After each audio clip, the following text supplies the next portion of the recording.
So it looks like we have yet another SA case going up against one of our prominent Black influential people, and that is Russell Simmons. Now, a former music producer is suing Russell Simmons. She sued him, filed on Tuesday, alleging that he AR'd her when she worked for Def Jam Recordings in the late 1990s. The woman, identified in the complaint as Jane Doe, alleges that she went to Simmons' Manhattan apartment to get his approval for a rough cut of a music video. While there, she alleges that he made a wrestling move on her, pinned her down on his bed, and proceeded to R-word her. Now, Ms. Doe rejected his advances and told him to get off and stop several times, she says, and she told him she was serious and she meant it, but Ms. Doe was forcefully, she says, pinned and could not move under his weight, and Mr. Simmons would not listen to her. Now, Mr. Simmons, he has been accused by several women of SA. In fact, there was a documentary on this called On the Record, and it actually highlighted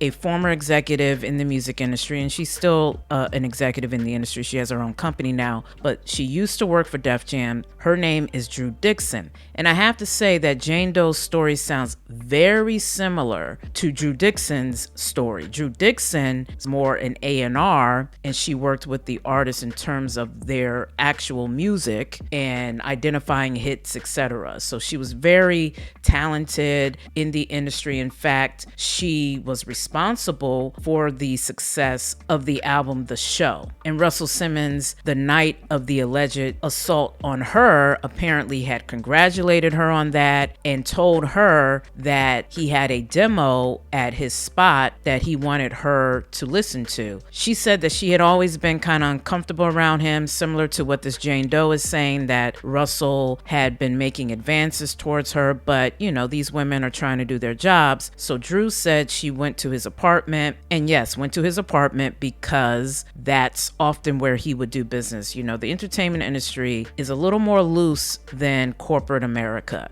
The offices or where people conduct business is not always in an actual office. Sometimes they're conducting business at their homes or even in hotel rooms. So she went to his home thinking nothing of it, thinking he really had a demo. And she says that she experienced what this particular Jane Doe experienced, where she said she was pinned down, she was wrestled down, and R-word. You know, this is what Drew Dixon has said. Now, Russell Simmons completely denies all of these allegations. He says that he may have been an insensitive man, he may have been a womanizer, but he says he has never been violent with any woman, and he points to how he has taken lie detector tests. He took about 9 and he passed with flying colors, he says. Now, some people still don't believe him even with all of that data.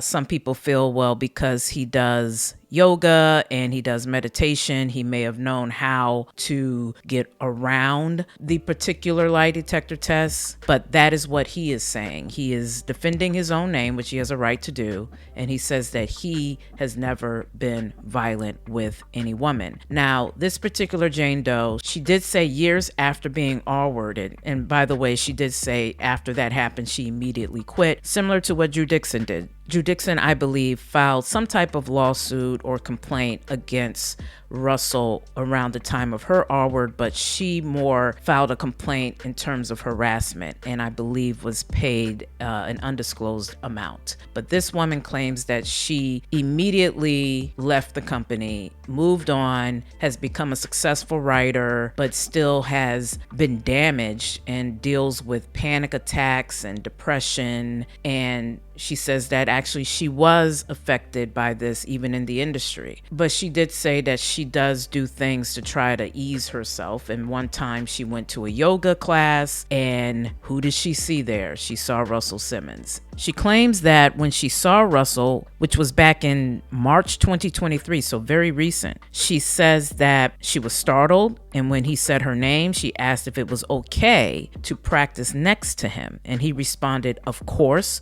What do you think I'm gonna do? F you?" This is what the lawsuit says. And the Jane Doe says that she was horrified by that comment, and she realized not only was he unapologetic towards her personally, he did not appreciate the assault was wrong from, I guess, from the late 90s. So this is quite an interesting case.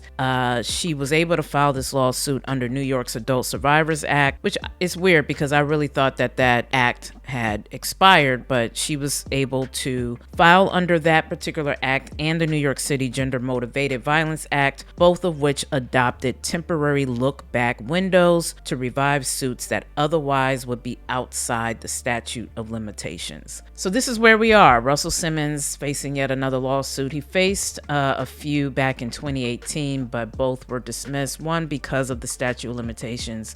We will see where this goes. Leave your comments below regarding this case. I'm Stacey Brewer, and this is H Blues Word.